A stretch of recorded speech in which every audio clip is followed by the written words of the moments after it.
بسم الله الرحمن الرحيم والنجم إذا هوى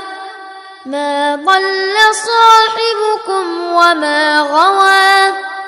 وما ينطق عن الهوى إن هو إلا وحي يوحى علمه شديد القوى ذو مرة فاستوى وهو بالأفق الأعلى ثم دنا فتدلى فكان قاب قوسين أو أدنى فأوحى إلى عبده ما كذب الفؤاد ما رأى أفتمارونه على ما يرى ولقد رآه نزلة أخرى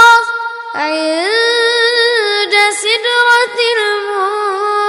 المنتهى عندها جنة المأوى إذ يغشى السدرة ما يغشى ما زاغ البصر وما طغى لقد رأى من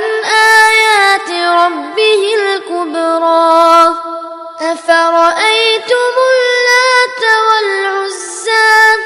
ومناة الثالثة الأخرى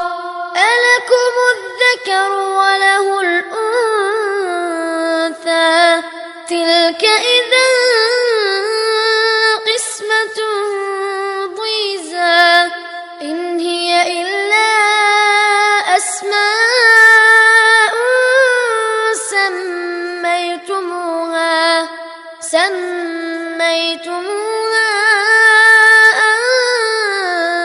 أنتم وآباؤكم ما أنزل الله بها من سلطان إن يتبعون إلا الظن وما تهوى الأنفس ولقد جاءهم من ربهم الهدى أم للإنسان ما تمنى فلله الآخرة والأولى وكم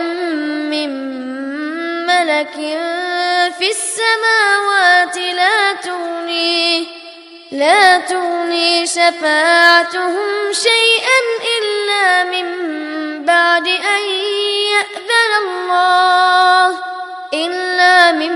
بعد أن يأذن الله لمن يشاء ويرضى إن الذين لا يؤمنون بالآخرة ليسمون الملائكة تسمية الأنثى وما لهم به من علم إن يتبعون إلا الظن وإن الظن لا يغني من الحق شيئا فأعرض عمن تولى عن ذكرنا ولم يرد إلا الحياة الدنيا ذلك مبلغهم من العلم إن ربك هو أعلم بمن ضل عن سبيله وهو أعلم بمن اهتدى ولله ما في السماوات وما في الأرض ليجزي الذين أساءوا بما عملوا ويجزي الذين أحسنوا بالحسنى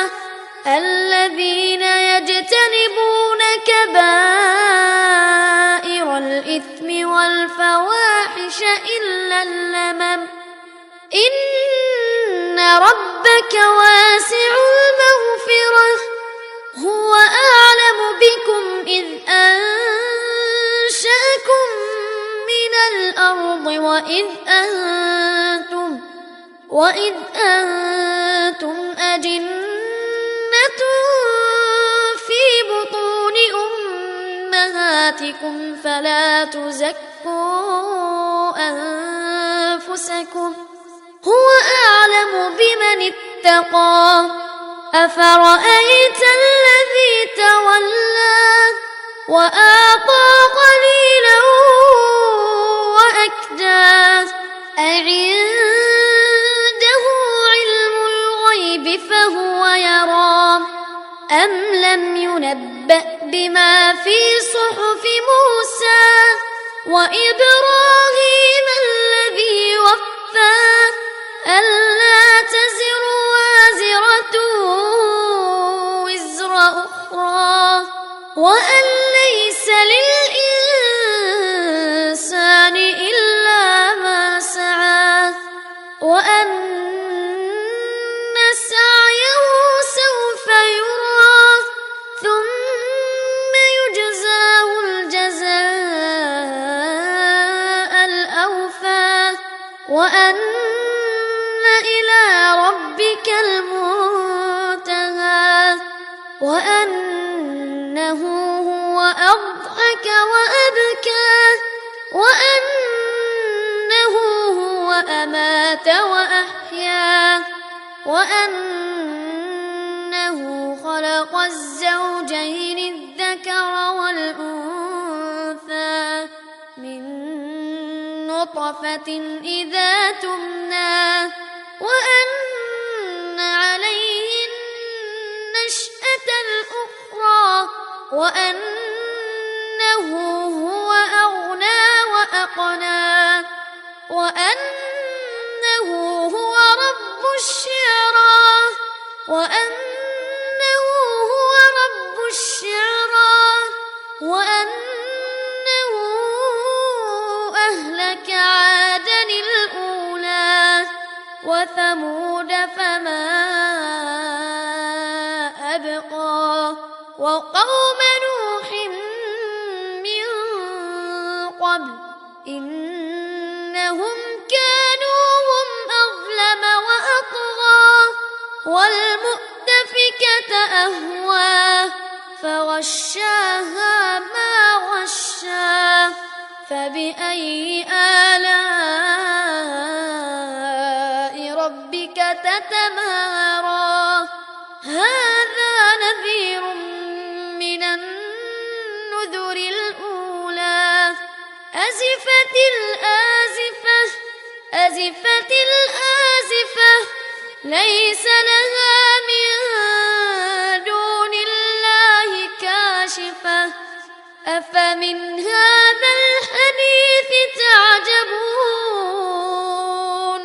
وتضحكون ولا تبكون وأنتم سامدون فاسجدوا لله